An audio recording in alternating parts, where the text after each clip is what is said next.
Welcome. Thank you for joining us on the Mira podcast. In each of our episodes, we'll be talking with one of our current or former fellows to learn a little bit more about their work, their early inspiration, some recent wins in their project, and maybe hear just a little about where they're headed next. The question is, wait, so this is a podcast that also includes video? This is a podcast that also includes video, yes. Got it. Okay, Yes. wait. Does my background look okay? It Does my looks hair look fine. okay? Welcome to the Mira Fellowship podcast, where we get a chance to get to know our fellows a little bit better and see a little more deeply where they're at, where they came from, where they're going, and check in on their progress of their current projects. Today we have Seanan Fong from the 2022 cohort. So let's start. Yes, tell me a little bit about you. Just give me a quick who you are, what you're working on. Well, I'm Shannon. Uh-huh. I was in the Mira Fellowship. I'm working on the San Francisco Contemplarium, which is a new community institution that's creating space in San Francisco for us to honor our human journey. And we're doing that through programming as well as through building physical stuff. So I've Okay. been working on that for the past while. The Mira Fellowship helped me get it from a vague idea to its first little tiny steps, and now I am continuing those steps and making it real. Well, let's start off with the object. Did you bring an object? Do you have any sort of an object that a show I and tell, do. I something you brought? do. Yes, I see why video would be helpful. Now we can Um, see it. so this is just a thing I got off of Etsy recently. It's a snake pendant. Um, and the reason I chose it is because it's sort of the motif of like the snake has been really helpful for me to capture just being grounded in intuitive sensing and feeling. So snakes are like close to the ground and they have like a sense of the earth and the landscape, and they're not getting too far from that. And I've always felt that like I have this like inner snake that I need to trust, and I feel very discombobulated when I'm taken away from that. So this is just like something that helps me to embody and remember that. Okay, so let's start back a little bit. Tell me a little bit about where you're from, like growing up. Do you remember any? Is there any memory of yours that sort of informed what you're up to now? um I think one of the memories that I have is from Canada. So I grew up in Edmonton. Hmm. Um, well, I didn't grow up in Edmonton. I was born in Edmonton, but I grew up in California. But we would go up to Edmonton frequently because all of my family's up there. Okay. And one of the things we'd do, the reasons we'd go to Edmonton was for the Chinese festival called Qingming, which is the tomb sweeping festival. So it's where you go to all the graves of your ancestors. So like my great grandparents and my grandparents and my various other ancestors who would be buried in the Edmonton cemeteries, and we would go and clean them up and offer offerings like uh, barbecued pork and different we'd pour like alcohol and libations, and yeah, I think that memory of being with my family and us like doing that together and um showing reverence for like our ancestors, I think that really shaped my sense today of what I'm now calling honoring our human experiences, honoring our human journey. I think that sense of like taking time out to mark occasions that are important and to do that with people that are important to us. Um, yeah, I think that left a deep impression on me. Can you do you have anything more about how it felt, just to like to watch a parent or watch somebody sweeping graves to then do it yourself? Like, what was that? What did that process feel like? Yeah, it's really interesting because I think a lot of actually Chinese American kids feel this way, where at first it feels really foreign and weird, um, or not contiguous with the rest of our lives in America or in North America. Like the In our ritual of book, it, like that specific ritual, or any kind of ritual, or all of what it, when you the okay. whole like, so like, you know, going to the grave, like no one else at school is talking about Qingming festival. No Right. one else at school is like being like, oh, like yeah, we went to the graves to clean it. At least not in my school, maybe in other people's schools with more, you know, Chinese Americans or Asian Americans. um but one of the themes that's really common too in the research I did in that the book I did with um, Professor Zheng Mm-hmm. on non-religious Chinese Americans, is that, and like they said this, and I feel this way too. Like it's foreign at first. It feels weird. It feels like you don't really know what's going on or why we're doing it, especially as kids. Um, but then as you grow older, it kind of, you just kind of grow into it. You kind of accept it as like, oh, this is what we do. And it also like it takes on more meaning. Like the moment when you're actually, so at first when you're a kid, you're just like copying what other people are doing because they're telling you to Right. do it. But then when you get older, I think there's more of an opportunity to then be like, okay, like I'm doing this for this reason. And also when the people, so when we were kids, my grandparents were alive, and so we would do it with them. But then as we grew older, my, you know, my grandpa passed away on on my dad's side, and then my grandpa on my mom's side passed away. So these people then became like, these people we knew then became the people that we were doing the ceremonies for.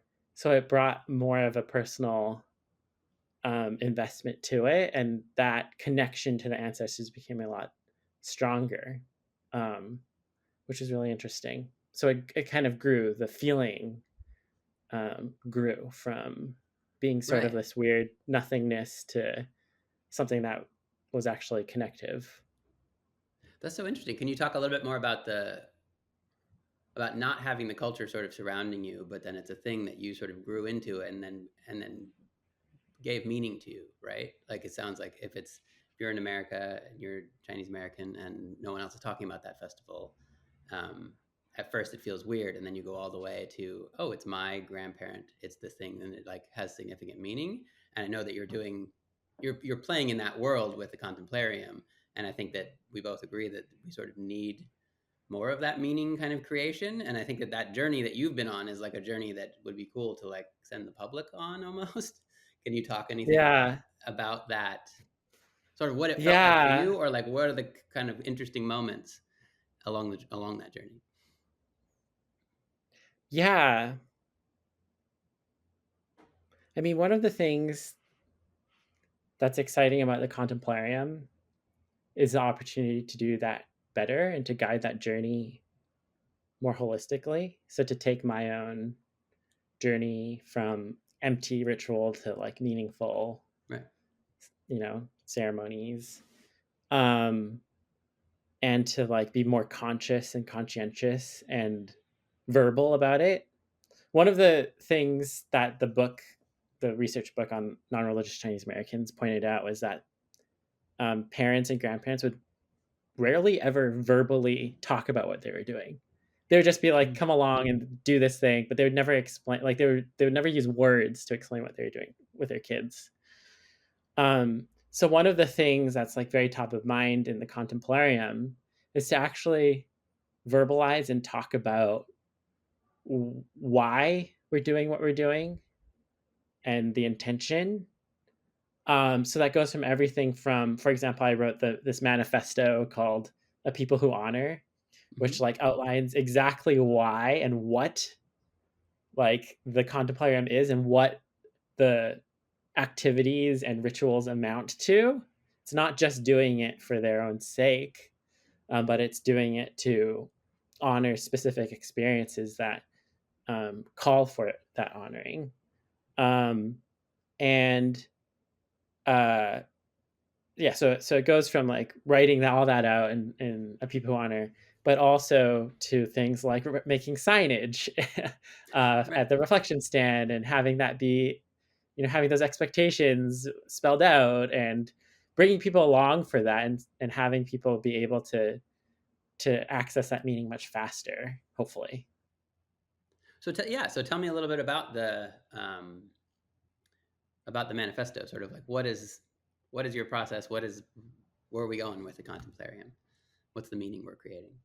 So the way I explain it is like, for example, um, when a friend loses someone they love, you Mm-hmm. say your condolences. You say, "I'm sorry for your loss," and you do that not just because you want to win social points, or because you think it'll somehow, like, those words will be something that will comfort your friend in the face of immense loss. You don't do it for those reasons. You do it because you think that the moment is owed that. Like, it's owed a form of honoring, a tiny bit of honoring in an acknowledgement, by saying, "I'm sorry for your loss." Or another example is like if your friend gets a promotion at work, you say congratulations. And you don't do that just because, again, to win social points or because they need to hear congratulations a gazillionth time in their day. You say it because that moment is owed a form of honoring. It's owed like this small token of celebration and acknowledgement. So I Right. think like we have a lot of those experiences that similarly call for that kind of honoring. Like it is owed some sort of acknowledgement, some moment of care and respect. And that goes from these small things like, condolences or congratulations or apologies, to big things like, someone is experiencing uh, a big transition. Maybe they're getting retired. Maybe they are Mm-hmm. uh, experiencing sickness or death. So those big moments also, require a form of honoring. So I'm trying to bring attention to um, uh, like the care and respect that we owe these moments, not just because we might get some other rewards from them. It might be good for our mental health. It might be good for our social connective tissue. And I think it is good for those things, but also I think we just feel that those moments themselves are owed them for their own sake. So honoring is about doing those things for their intrinsic value. Can you talk a little bit more about what honoring one of those moments does versus not honoring? Like honoring in the definition that you're giving it, and with your way of honoring it or your desire to honor it versus if it wasn't honored, what changes for the person who's getting congratulations at work, and what changes for the person who's um, congratulating? Yeah. I mean, so part of my point is that like maybe nothing at all changes and it's still something we do. So like maybe the person, uh, the person who has lost something is still extremely sad and down in the dumps. Mm-hmm. And maybe the person who's giving the condolences is still, not uh, not any more helpful or not any Right. more connected to that person. But what happens is that there is a discharging of something that needs to happen, even if even if nothing in the world changed, we Well, still but so why are. Yeah, why does it need to happen then? I'm not saying it doesn't. I'm just curious, sort of. The yeah, change it's the could be same. something very, very minor, but like, what? How do you see it? How do you see the importance of that? Like, there is an importance to the Yeah, honoring. What do you there like? is, What do you? How do you define it? so the importance is more similar. So, have you heard of like the distinction between like consequentialism and deontology in ethics? No. So basically, there's like two schools of thought in ethics, where one is like, we do like, what is good is like, we should be doing things that create the best consequences in the world, Uh-huh. and that's consequentialism. So like we weigh the pros and cons, we see what the effects of things are, Right. and we do the things that maximize like the best consequences. There's this other thing called deontology, which is like, we do things because there are certain things that are owed to people. So like oftentimes deontology is talked about in terms of rights. So like Uh-huh. maybe um, like maybe actually doesn't like really improve the world or make anybody better off to respect a certain right or other. But just because by virtue of like somebody having that right, we are discharging our like duties that were owed to that person because of those rights. Um, Okay. it's almost like a similar thing. So like I think a lot of times in our like society, we talk about things like ritual or uh, uh, things like meditation, Mm-hmm. spiritual practices. The vocabulary we're given to like justify why to do those things is all consequentialist. Either we're talking Right. about like, oh, this is good for your mental well-being, so there's like some psychological story of like why we should do it, or because there's like some social fabric argument for it, where it's like, oh, like our communities will be better off and we'll have more social capital and we'll build stronger bonds if we do these like Right. rituals. And like I believe those are good things, and I think Mm-hmm. those are important things to do. Like we should be improving people's mental health, and we should be improving communities ties, like bonds. um, but the thing that's missing from those, and the thing I've realized uh, kind of turned me off about those arguments for doing things like ritual, is it almost has this um, like opiate of the masses feel to it, or like let them Mm-hmm. eat cake kind of feel to it, where it's like this external thing. Like we as policymakers who like decide what should happen in the world say like, oh, because we want to protect the plebs like mental health, and we should promote the plebs like social connectedness, we should like give them rituals to do. Right. And that has always like bothered me, and I've always looked for like an internal like justification Mm-hmm.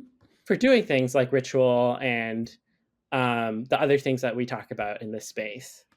And so um, the thing, and this is where like the honoring like framework I think is really different, is that it tries to take that internal perspective and just says like, look, like we like, even without looking at what these consequences are to our mental health or our social connectedness, and say, and like let's assume for a second it actually doesn't even have any impact on that, should we still be doing these things? And I think the answer is still yes, because I Mm-hmm. think if we look at those moments, I think we owe it, like we have this duty almost, this owing, like there's almost this like um this urge or this call that compels us to treat these experiences in a certain way. And I think, and then ultimately, that is based off of the inherent and equal dignity that we believe like people have. And in order to enact and to like respect and to give the fullness to that dignity, we should be treating people's experiences this way, and we should honor those experiences, yeah, as they Okay. happen. Interesting. No, really interesting. I think I don't know if this matches up at all, but what came to mind as you were just talking in the last bit was it's almost like punctuation on a sentence or something. Like it's like the sentence is owed the punctuation so that you know Yeah, that the sentence right. happened. I don't know. That kind of came. I don't know if that Yeah, took us in yeah. the right There's direction like or not, a but internal logic to it. Like it's like right. there's like or like music. Right. There's like, this chord resolves in this way just because it does. It just because it like should, like there's this way it should be. And so it Right. is for like, okay, like your friend experiences a loss. Yes, there should, like, the punctuation that we put on this, or the chord that we use to resolve the ending of this phrase, is your condolences. Huh. And so like there's like a Right. pull, a compulsion that we have, that we're trying to give expression to, Okay. by And so how does honoring. this?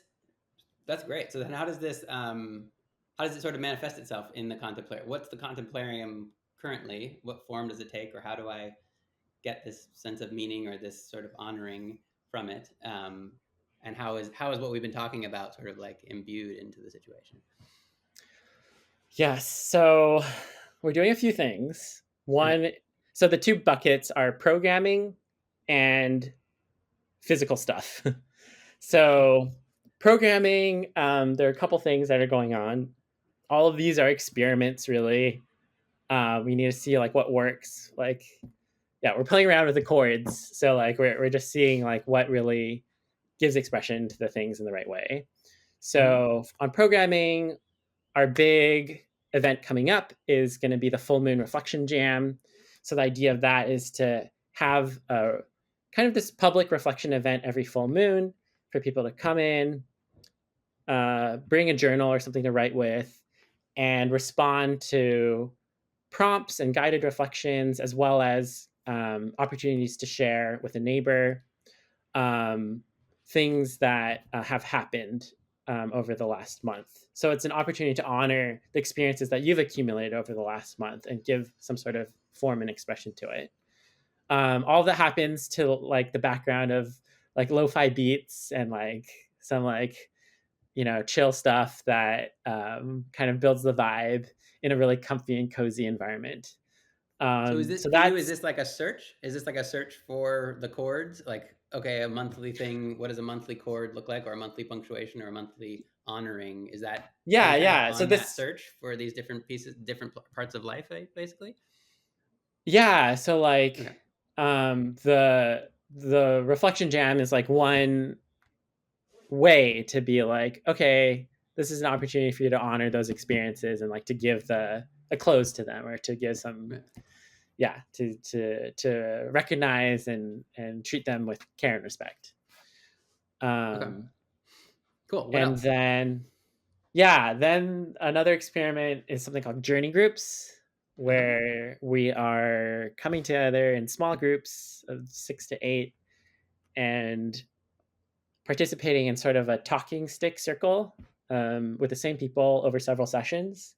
And Mm-hmm. that's an opportunity to really just have this smaller group where you're doing this a similar thing. You're honoring the experiences that you've been having over the past couple weeks since you last met with this group, and you're doing two forms of honoring. One, you're doing an honoring of your own experiences by giving expression to that, by giving voice to it, by sharing. So you're sharing Mm-hmm. your experiences, and that's a form of honoring. And then the other form of honoring you're doing is, you're honoring others' experiences by listening and holding what they are sharing. So it's kind of this two-way honoring. So one is like sharing, and the other is listening. Um, we're experimenting with that. It might evolve. There might be different forms of how we do these kinds of meetings or groups, with in sessions or not in sessions, and with closed groups or open groups. But that's something else that we're playing with. Um, yeah, and then on the other side, for the physical world, Mm-hmm. we're doing these pop-up reflection stands, Mm-hmm. which I did with the Mira Fellowship, and we're bringing those back.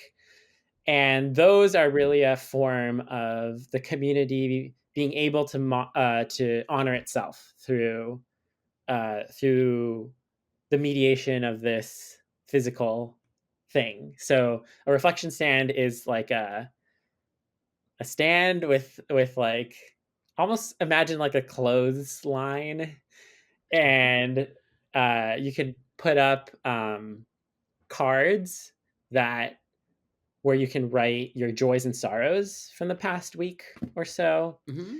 And so that's one way you can honor your own experiences by posting your joys and sorrows. And then what happens is that other people pass by this reflection stand. Say it's in a public park. So we've been putting those in Dubose Park in San Francisco.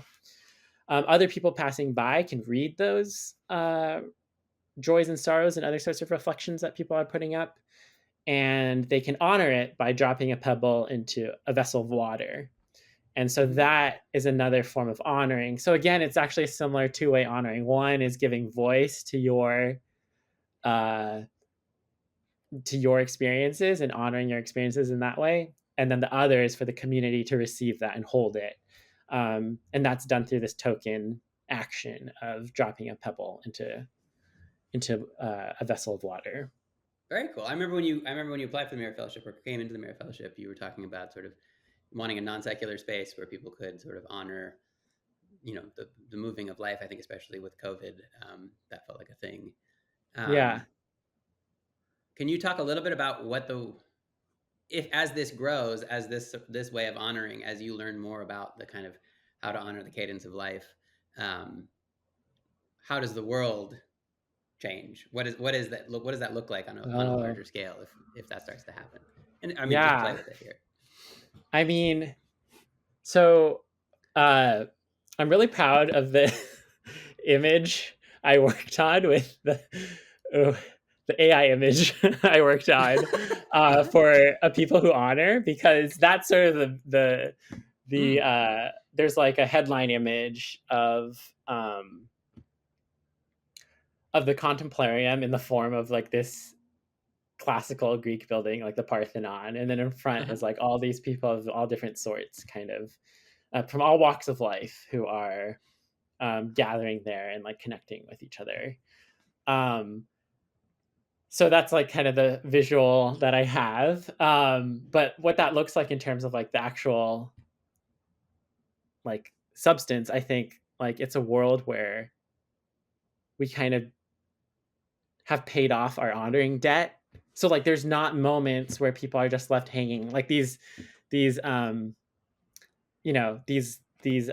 chords that never resolve. um Right. that we just leave them dangling. Like hopefully it's a world where these are all held, and where the community's experiences are treated with the care and respect that they deserve. And like we're not left with we're left with a sense of like fullness and completeness Okay. throughout all the different seasons of our lives. Um, yeah, and then I think there's like a civic dimension to this too. Like one of the reasons, so one of the points I make in A People Who Honor is that like uh, we can understand why it's important to do this in our own personal private lives, like with ourselves or with our friends and our family. But one of the cool things about liberalism or like liberal society is that we believe also that we share our society with people who have equal and inherent dignity to us. And we've done a lot over the past 300 years to realize that inherent and equal dignity in our political systems through things like universal suffrage and building democracy and having courts of law and all of these like institutions of liberalism, of liberal society, that of like free societies that we have built. But we've done very, very little outside of the political sphere to promote that in just the organic ways that we're together. And so one of those ways, I think, if we really believe that we share society with people who have inherent equal dignity, is that we will also relate to them and see them in that way interpersonally. So I also see this as like a world where instead of just treating each other as like either buyers and sellers on a market or citizens in at the ballot box or in like political struggles, we also see each other as just like humans to humans who are witnessing and sharing each other's humanity. Like, I think that's another key thing I want to bring into the world, and I want to like expand upon and make more robust in our society, and especially here in San Francisco. I like that a lot. I think that's totally true as an observation. I think that we do sort of just focus on like, okay, you're a consumer, you buy it this way. Oh, what's equal in terms of the transaction, or what's equal in terms of the vote on the where the future goes, or something like that. But there isn't. Um, there are many other ways that we could interact. Um, that's a nice way of putting it. Um, can you describe the moment that this idea came to you? Like when I'm curious to sort of now, I'd love to talk a little bit about your process of sort of coming up with this, committing your life to this, moving forward with it, like how that process is. So where did we start? Okay, so the different pieces I think came from different places. Okay. I mean, one thing for sure, like this idea of like, so one thing the Contemplarium does differently from both many religious institutions as well as some attempted non-religious institutions that have tried to fill the role of religious institutions. The thing the Contemplarium does differently is it doesn't really care about belief and belonging. So those two things, belief and belonging, have been the defining feature of religion in the West because it has been Right. shaped by Christianity, which has completely emphasized belief and belonging as being the nature of religion. So you believe the right thing, you believe the right doctrine or creed or theology, and you belong to the church. You belong to a community of spiritual believers. So that's how we've always defined religion in the West. Well, not always, but since Christianity, and what denominations are. It's very much the norm. Like, so how else Yeah. can it be even defined? I mean, I think it's almost hard to even think outside of that. Yeah. So the Contemplarium is trying to just not really care about belief nor belonging. Okay. And the alternate universe that this is inspired by is really how temples work in China, Taiwan, Singapore, Thailand, India. And actually, it's like kind of the way it worked in like ancient Rome before Christianity. Mm-hmm. It's sort of like this alternate way of seeing the temple or that institution as being a public amenity, almost like a public utility for everybody in the Mm-hmm. community. So, you have a temple and it's not just for, you know, people of a certain sect or people of a certain who, identify a certain way or believe in a certain creed or theology. It's for everybody in that community to be able to honor what's important to them by asking for blessings from the god available in that temple. Um, so one of the distinct memories I remember growing up was we made this trip to Singapore. And I remember me and my dad, we went on this like temple tour. We went to like mosques and churches and uh, temples, Hindu temples, Chinese Right. temples in Singapore because it's such this amazingly dense mix of all these different cultures and religions. And one of the moments that stood out was being going to the Chinese temple and like kind of giving the offerings there, and it was super busy and loud. There's a lot of people, and then like one of the things you do is you put incense sticks for like the Mm-hmm. gods in there. Um, and then we left that Chinese temple, and right next to it was I think a Hindu temple to Vishnu, and the Chinese temple goers would leave the Chinese temple and then they would pass by the Vishnu temple and then they would have more of their incense and they would pay respects to the god in there, and then they would put like their incense in front of the temple out in the big incense Mm-hmm. container. Um, And I remember that was my first like lived observation of like this radically different way of seeing religious observance, divorced from like belief and belonging. And when I went to Taiwan the summer before I started divinity school, I saw, like, I had a chance. It was a I was there for a couple months, and I had a chance to really live that by visiting the temples in Taipei. And Mm-hmm. there's one temple in particular that was this very modern take on not super modern, but it was like a modernized temple to Guan Gong, like Lord Guan, um, a god of like righteousness and Right. honesty. And I just love that experience of just being a person who lived in Taipei, and I could just wander into this temple whenever I wanted. I didn't have to talk to anybody, but I could spend some time to reflect and to Hmm. just kind of honor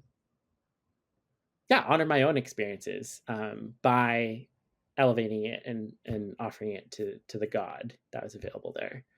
So the So temple is almost like the punctuation or the chord on like the exactly, cadence of a daily of like a exactly, city or a community or a town or something. right, right. And the phrase that um like there is a God in those temples, but I don't think there has to be a God, and that's what the Contemplarium is about. But the God, Okay. so but like what the God is doing in those temples, I realized is the phrase that came to me recently was that we don't like the God, um like the phrase that came to me is we don't honor the God with our prayers. We honor our prayers by offering them to Mm. the God. Right. So it's like it's really about us and the experiences that we hold and like the joys and sorrows that we want to honor. And that's the activity we're doing there is we're lifting it up and raising it to be Right. recognized in some way. So in Well, this that's very different temple, belonging wise. Like belonging and believing is like, oh, I'm believing exactly. by talking to the God versus this is sort of punctuating or honoring what I'm Exactly. okay. Yeah. Right. Like so I'm doing that in Taipei in this temple in this context by raising these experiences to a God. But outside of there, like, in San Francisco in the Contemplarium, I can take these same experiences. I can have a similar motion of honoring by offering it to be recognized by the community, for example, or Right. um, by by myself or by the journey group or by the people who are passing by in the park, like those. That's It's a similar motion with just a different um, set of beings, but they're both meaningful and valid in ways to punctuate, as you said, Right. the that experience. That's great. Can you tell me a little Yeah. bit about when you feel like you committed to this? I mean, I know even during the Mira Fellowship, there were things that you were, your Yes. job was getting in the way, or there was a lot of like trying to push things out of the way for things. Like what for you was the moment where you're like, oh no, I'm really going to do this? And maybe it was before the Mira Fellowship too, and that was just logistical. So, okay, maybe I can describe a few moments. I think it's Okay. incremental. So one is I always knew I was going to do this from that summer in Taipei before Okay. divinity school Awesome. started. Yeah, yeah. I was like, this is what I want to do. I want to do a version of this. This is what I want in the world. And then so Right. in divinity school, I really like try to pay attention to like the skills I'd have to learn to like do this and be uh, credible and have the capacity to do it. Be Right. Yeah, just like have the toolkit to make it happen and to be good. Um, then I wasn't very confident after divinity school and thought I had time. I was like, I'm gonna have like a few grays in my hair before I have to like dedicate myself to this. So I did my career in product design for a Uh-huh. while, and I was kind of like, I don't. I also felt like I needed to figure myself out a bit too, and Mm-hmm. just like live life before trying to like build something like this. Um, But then the Mira Fellowship was kind of an initial step, because when the pandemic happened, I was like, man, why am I doing this other stuff? I really need to get myself back into my calling, my Mm-hmm. vocation, to create this thing in the world. So Mira Fellowship was an important step in that. And then I got it, and that was a great way to just like start expanding the seed. Um, Mm-hmm. and then what boosted my confidence was also getting like a couple grants as well. Uh-huh. So I got this grant from the Hinckley Fund, and then also there was this grant to like create things in public parks that I got. And then I Mm-hmm. was like, wow, like people are actually interested in this. Like if I explain it, then people like get it. But I wasn't completely confident yet. I was confident enough to be like, okay, I can like tell a good enough story that some people would put their money where their mouth is and um, support me. So that was enough to like quit my job and then be like, okay, now I need to figure out what this really is and how to really think about it. And that was last February. And Mm-hmm. for a few months, I was like, okay, I need to like. I wasn't like totally ready to really dive in. I was still trying to grasp at what the essence of this was, because I felt like I still hadn't. And during this meditation retreat a couple months ago, Uh-huh. that's when this honoring framework just like really crystallized. And I was like, wow, yeah, this is really the center of what I'm trying to do. Um, and this is really what I care about. I care about honoring our human journey. Because part of it was when I was explaining the project, people would kind of project their own thing, Right. like a lot of their own things on it. Like everyone was thinking of it in terms of mental health, and I was like, it's not exactly mental health that I Right. care about. And a lot of people, the other direction people were putting it was like, oh, this is about community and social capital and preventing the Mm. decline of America. And like it's sort of what it is about, but it's not exactly like what I care about. Right. And so like getting to this clarity, and this was at this meditation retreat, getting to this clarity about, oh, this is the heart of what I care about, and this is the way I can really not get caught up in like trying to do everything related to social capital, and also try not to do everything related to mental health and wellness, and just really focus the core on what really I care about, which is this honoring our human journey thing. So that's what like gave me the confidence to like be like, okay, I'm doing this. And then at the same Right. time, there's this accelerator that happened, this community building accelerator called Build IRL, which is an amazing experience to like get to know other community builders in San Francisco. And then that just like was like, okay, I'm doing this. I'm gonna do it. We're gonna launch it. And so that's what we're doing this month in August. Awesome. So It's what all does it just feel like happening. now to like wake up? What does it feel like waking up knowing that you're working on this project for you? Oh, I'm excited. I also occasionally I occasionally you should see, so I have like a best friend that who uh he lives in Iowa. It's a long distance best friendship. Mm-hmm. Um and I sent him an email the other day. I was like, "Gosh, I'm so weird." like like I'm randomly dedicating my life to building this like completely weird thing. It's so random. It's like it's not like it's just really out of the blue. Mm-hmm. And I don't know. I'm just doing it though. Like I just feel like I need to do it. It needs to happen. Someone needs to bring it into the world. And yeah, I just need to chip away at it. Um I get I think excited, it's but great. I also don't watch. Yeah, I want yeah, to like it's.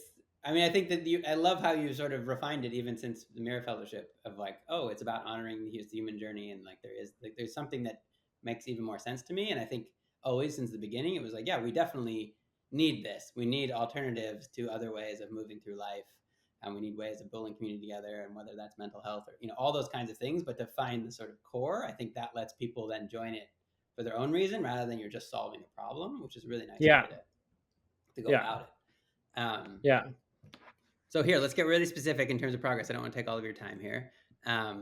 What's difficult right now in the project? Okay. Difficult. This is funny because I also just talked to somebody this morning who is a researcher Uh-huh. trying to interview people about building spiritually innovative communities. And she was asking me what the challenges are, because hopefully they're going to try to build resources or something. Okay. But the things I told her were, one, funding. I'm scared of that's like what I don't have the most confidence about, and what seems also to be most out of my hands. Like I know, for example, for the programming, I want to build something that people love. I want to build a community that people feel empowered to be in, and to feel like they have stewardship and ownership over the Contemplarium. All of that stuff, I feel like I have good, like there's things I can do. Right. For fundraising, I know there's things I can do, and definitely things in my control. And also, it just seems like there's so much where people are like making decisions based off of their own interests and their own timelines, and that seems intimidating. Yeah, I would say the other thing, part of it is also maybe loneliness, like working on this alone. But that's become increasingly less a problem as I am doing stuff in the world. So there's all these events. Right. I'll soon be collaborating with people. So that's been getting better. Okay. Yeah, I think those are the main challenges, like the biggest ones. And what are you most proud of at the moment then? I'm proud of, I feel like I made a lot of progress in the last 6 months of crystallizing, getting myself ready, getting myself in this state where I feel I can go whole hog on this. I feel proud of launching or being in the middle of launching and just saying, oh, this is real, this is it, I'm doing it. Wonderful. And not overthinking it. And what do you need help with? Like from this community, from outside the community?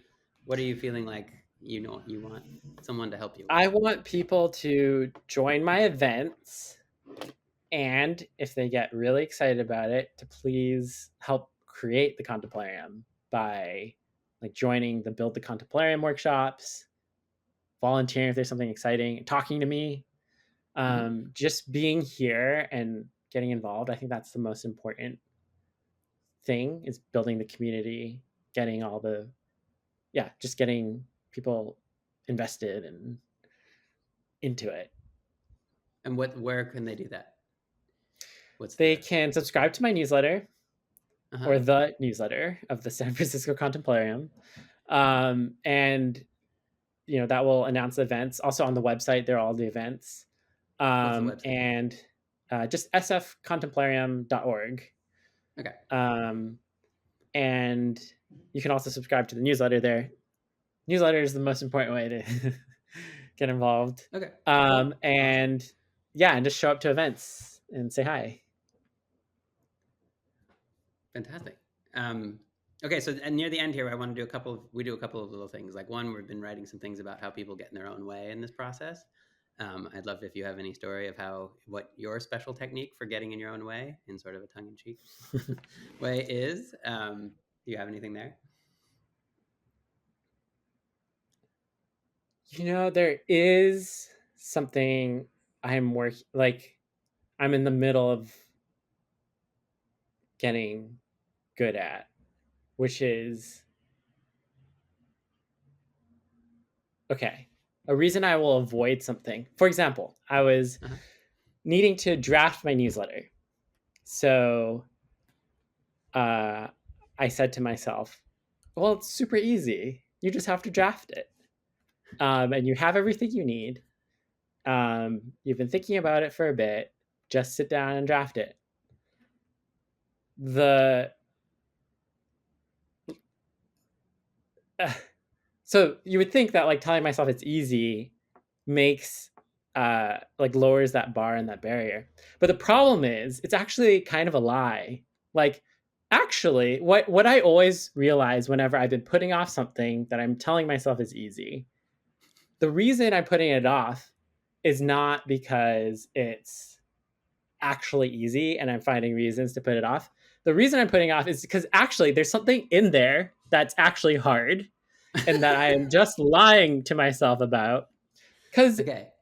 sure, it's easy to like write it, but actually to draft like that beginning blurb, Right. it's kind of hard. I have to sit there and mess up a few times and like, not feel good about it. So what I've been realizing is if something is hard, it's just totally okay to say it's hard and just be like, okay, actually, no, it's not that easy. You're lying to yourself that it's easy. But still, now you know it's hard. You could just like, you totally have permission to gunk it up for an hour and just like be completely lost about what to do and make a terrible, horrible mess. And Great. that's turned out way better. Right. All right. So don't say it's easy if it's not easy. That's good. I like Yeah, that. exactly. Okay. One other question here. What idea for the future? What is an idea for the future that you would like to have happen? Like an idea that you've had, but is not something you're going to spend any time doing. So like another innovation idea for the future that's not for you, not yours to make or do with, but you want to put out into the world or you wish would happen. Does that make sense? Oh, like unrelated to the Contemplarium. Unrelated to the Contemplarium. Anything. And related, okay, something that I would be like willing to give up to someone else to do.